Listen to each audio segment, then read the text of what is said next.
درجوني أفو كي المون تكررنا فين أبسط الكيس ورينا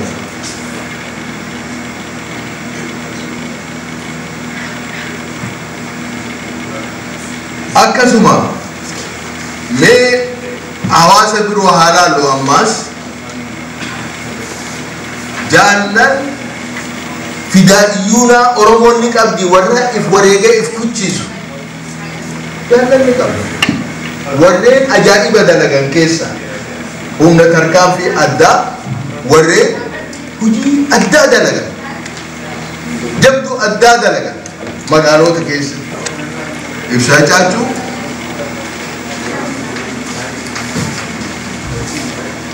أكاس مجوفة زلالم مندرة شمس الدين مرتا وكان محمد أحمد إنسان كان ما هو سو هارادو هو سو وريكم تكابتو تنبيه جال أحمد كبيرة جال همي يوسف جال كولاني يوكام مصر عبد الرحمن جال دلال تروبا جال إسماعيل موسى جال إلبسا الدنيا أنغتي كاري سنجرا جال لن أنا بكان مي أمالي دوبرتوتا أورومو ورين أبسوتا كيسة حواس دوبرتوتا كيسة وريكا مكاري كمانين نانجتو كورتين توكي تمورا نمني بروجيس كوا إيكانرد بيا بوتوتا كنالاجيسي نبودا دوبرت واجرو جال أسلي داتيتو نبودا دوبرت تفتاء واحد دوبرتوتا كنال أنجتو حواس تبرعي لسنيتو كيبيكا أبو سورا تنيتو كي dubartoota irraa inni siniitu jaal maahinaan fincante jiran qabsoota na keessatti waan akkanaatiitu uumama dalaga diinni gocha akkanaati ilmaan oromoo irratti dalaga akkasuma obbo Nuuruu Sheekh Mahammad Haaji Mahammad Muusaa akkasuma Muusaa Ali kun nama akami nama waraana bilisummaa oromootiif naannoo Harawaati qabeenya guddaa qaba tujjaar way adda bilisummaa oromootiif waageessita jedhanii arraba irraa muran wayyaaneen arraba irraa murtee illaa saniin nama addunyaa kanarraa gad Muusaa Ali manguddoota gaa qabsoo sossohiinsa baalee keessatti بايلا ورين أكا آجي آدم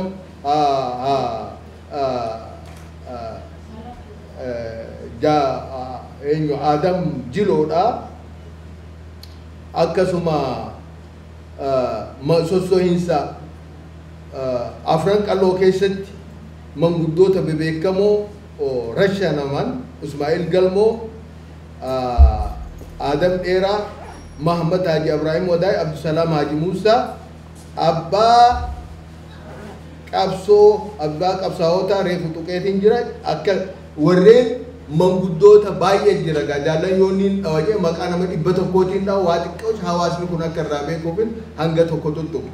كم برو براتوت حواسن براتوتا تين راين اسنيتو کا ياسين محمد شبرو دمي سيدا وران فنچلا فاداغا كيسن درا وريغمن Gaaddisa Hirphaasaa Dirribaa Jaafar Alamaayyoo Garbaa Gaaddisa Hirphaasaa isaan kana barattoota keessaa warra fincila diddaa gabrummaa keessatti wareegaman baay'ee yaadannoo fi nama sadii afur irraa tuttu mee shamarran oromootiin isinii tokko kuuloo jaalataa jaaltaraartuu hayyuu jaal obsituu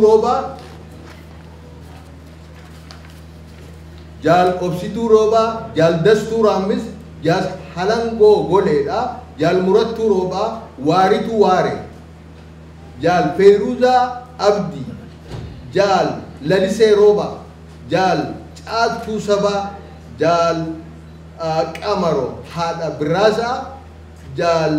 halangoo daawwee jaal caaltuu kumsaadha jaal kulanii odaa jaal nujumaa maha shamarran wabooti jarra jara hirree halmaarratti warreen wareegaman keessaa tokko obboleeyyan qabsoon teenya hin dhuman qabsoon teenya amnarra jiru warreen qabsoo wareegama obboleeyyan keenya itti wareegaman kana daaddaayisuudhaaf karaarraa maqsuudhaaf halkanii guyyaa dhama'an karaarra wareegamni kun hulaa arraan tana mana ilmaan Oromoo kutaa Oromiyaa mana ilmaan Oromoo cufa seenee jira ar'a namni qabsoo tana karaarraa mayshu karaarraa jallisu dhugatti namni osoo laaluu itti dhiise inni nu wanjalanya amaarii jawsan warreen karaa qabsoo tana taphachuu deemu hanga jirtan irratti ifkitima wareegama obboleeyyan keenyaa kana dirratti hin dhiifnu hanga bilisummaatti qabsoo itti fufna jabaadhaa injifannoon itti fufti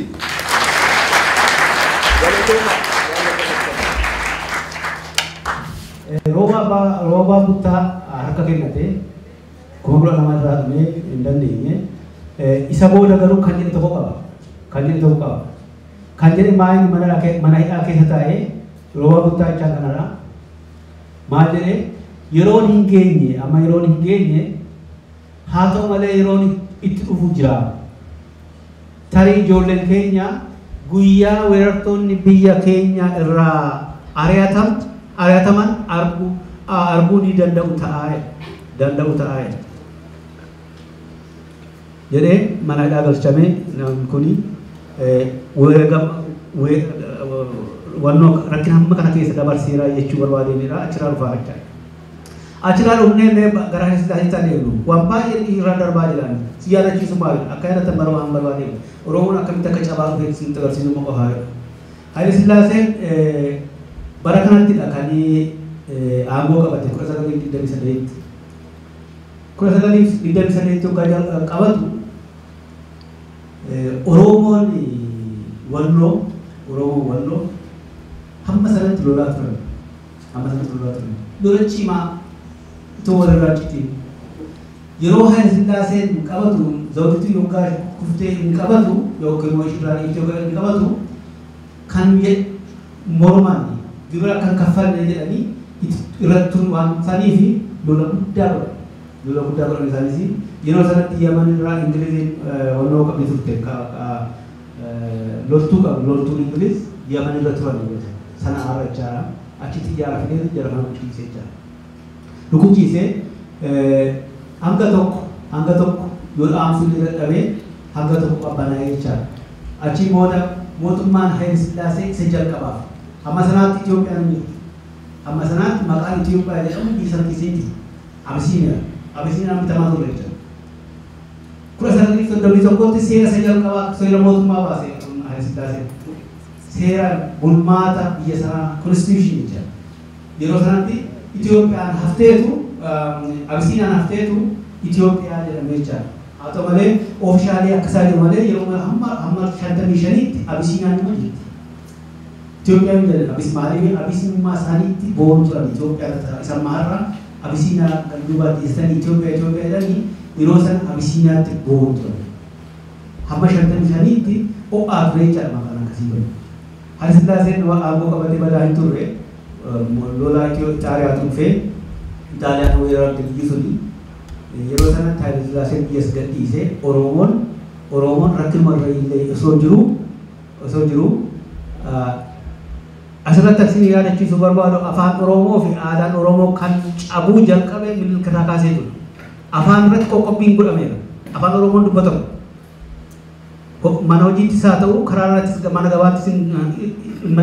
akka ba'an godhameera haa ta'u malee bara kana keessa yeroo Itaaliyaan biyya keenya qabate yookiin Itoophiyaa dimshashatti qabate kun gadhiifamee jechaadha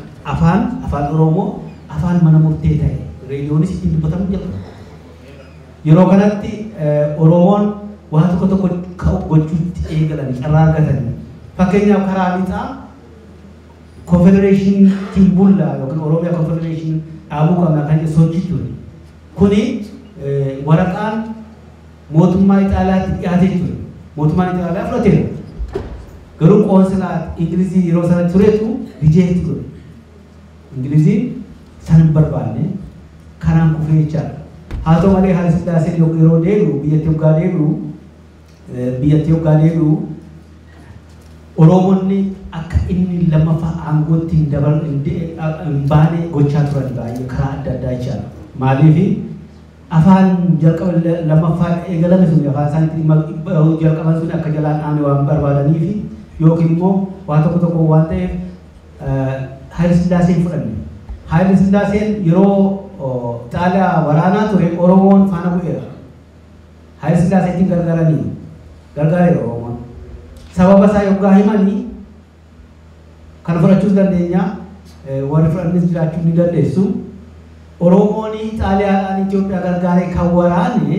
Itaaliyaan maqaa afaan isaanii deebisee dhaabuufi afaan isaanii akka reediyootti dubbatamu gochaa jiru kan deebisee waraane Itoophiyaa gargaaree jechaadha, Habashaa gargaaree jechaadha. Garboonfata hambira akka itti dhufneefidha kan jedhu teoorii jira yookiin waan barreeffamee jira. Kanammoo waan hin barbaanneefi gabrummaa gurraacharraa gabrummaa adiitti dabalu jedhanii waan isaan tuni akka guddinni waan barbaadanii fi waraanee kan jedhu jira. Sana fudhachuu dandeessu, dhiisuu dandeessu. Kanaaf Haayile Sillaasee yoggaa biyyatti deebi'e garuu Oromoon baay'ee isa mormanii jechaadha. Oromoo qofaatu hin ta'in warra adda addaas warra gara Goojjameenis karaa adda addaa mormii irratti ka'ee. Kanaaf kana dhaamsuuf Habashoonni ammayyuu taanaan jaalannis jibbines gammadaa. Warri mirga dhala namaatiif dhaabbate guddoo nuu ibse haa galatoomu. Ammoo wanni irraa barbaannu maqoota namoota saniitii fi bakka itti iyyatanii jira beektaa bakka itti iyyatan hedduudha. Wanni irraa barbaannu immoo waraqaa fi maqoota namaa irraa harkachuu dandeenya. Waa hunda dursee obbo Gaaroma galatoomfachuun barbaada. Tattaafata isaan godhaniif haa galatoomu. Garuu ammoo rakkina nuun gahan kana dhageenyeetuma harka dhoonee deemuun karaa natti hin fakkaanne. Dhugaa dubbachuudhaaf ifirraa jalqabna akka ilmaan Oromootti Oromoon booyuu waywaatuu beetee qofa dalagaa godhannee jiraachuun rakkina amma himnu kana jalaa nu baasu. Wanni rakkina kana jalaa nu baasu keessattuu sabboontoonni Oromoodhaa qabsaa'onni Oromoodhaa warri dhugaadhaan rakkina kana jalaa sabni Oromoodhaa salphina kana jalaa bahee sirna gabrummaadhaa dukkana gabrummaadhaa kana jalaa bahee ifa bilisummaadhaa akka agartee hawaasa addunyaa kabiraatti akka lammii addunyaadhaa kabiraatti mataa isaa ol qabatee eenyummaa isaatiin boonee akka jiraatu yoo barbaanne jabaannee diina kana firraa buqqisuu danda'u nurra jira. Wanni biraa waa takka leenuu jiru. Akkamitti jabeenya murteessaa san fiduu dandeenya waan jedhu irratti ilmaan Oromoodhaa bakka jirrurraa wal gaafachuun waan kanarratti bobba'uun hedduu barbaachisaadha. Keessattuu warri dhugaadhaan sadarkaa hoogganatti qabsaa'ota Oromoodhaa gurmeessuudhaa fi jaaranii qabsoorratti bobbaasuudhaaf dirqama fudhatanii deemaa jiran irra guddaan isaan warri gartee nu sirneessuu qabu waan kana fakkaatutti ilmaan Oromoodhaa warri dhugaadhaan fedhii bilisummaadhaa qabu. Bilisummaa jechuun rakkina kana jalaa bahuu jechuudha. Rakkina kana zalaalam amataa gadaa haasawaa jiraachuun isa qaama godhachuudha. Deemnee amma United Nation iyyachuu qofa akka furmaatatti fudhachuu hin dandeenye. Furmaataa miti inni. Furmaanni hiddatti buqqisuu rakkoo sana. Rakkoon san hiddatti buqqa'uu kan dandeessu ilmaan Oromoodhaa ifirratti loluudha, ifirratti qabsaa'uudha, du'uudha, wareegamuudha. Karaa saniini bilisummaan dhuftee rakkoo tana jalaa bahuu dandeenya. Tamaayyii akkana fakkaatu. Saniif haa qopheessinu obboleeyyan keenya warra saba Oromoodhaa bakka bu'anii lubbuu isaanii wareegaa jiran ka yaadanne ka mana hidhaa jiran ka arraan tana lubbuu isaanii kennanii diina jalatti beeyte diina fuula isaa dura ta'anii lubbuu moo'ituu tana kennuudhaaf if kennanii achi jiran bira dhaabbachuun hedduu barbaachisaadha. karaa saniini jalaa bahuu dandeenya muradhaa haa hadhoofnu yoo hadhoofne malee jalaa bahuu hin dandeenyu.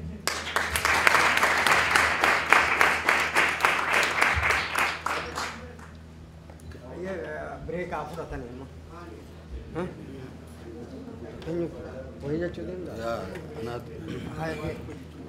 Tole obboleeyyan kiyya bishaan ciisu bishaan yaa'u kaasa jedhan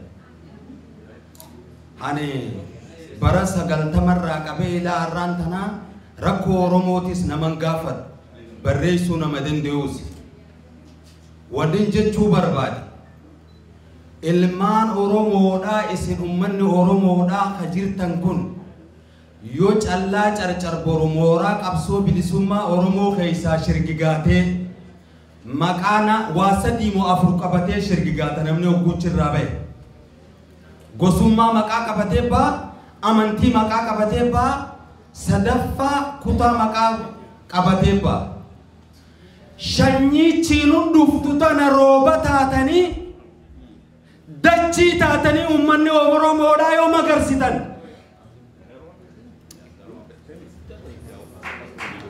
lafeen jaallan qabsoo tanarra wareegamanii taakaakuu abaabuu teenyaa qoree taatee isin dirtii quba qabaadha akaakuu abaabilee keenyaatu irbuu seene kan lammadaa dhaamnii Oromoo maqaa dhawatee qabsaa'u hundi yoo bilisummaa Oromoodhaa ka barbaadu ta'e mooraa takka deebi'ee salphina Oromoon qeerraa buqqisan kan mooraa takka deebi'ee bilisummaa Oromoodhaa fiduudha qaba. Dhaamni kanan goone ummata Oromoodhaa bakka yoo dhaaba Oromoo ta'e sagalee teenya dhaga'uudha qabanii hoogganni adda bilisummaa Oromoo bakka kana jira kan birootis hoogganni kun hunda waliin qabee akka godhuun dhaamsaas dabarfadhaa akkasitti hubadhaa hin keessummeessinu amma booda wanti bulchan rooba taanee dachii taanee hin keessummeessinu jechuudha odoo obboleeyyan keenya dhumaa jiranii kan qeerraa buqaadhaa jiru bara dhufaa dabraa booyu hin dandeenyu qabsoon itti fufa bilisummaan ni dhufa gantuu fi ayyaallallattuu dhaaba keessaa kaatee shirki gaattee uummata Oromoo dogoggorsitu mooraa diinaan naynee waliin ni adamna gadaa bilisummaa yeroo dhangala'e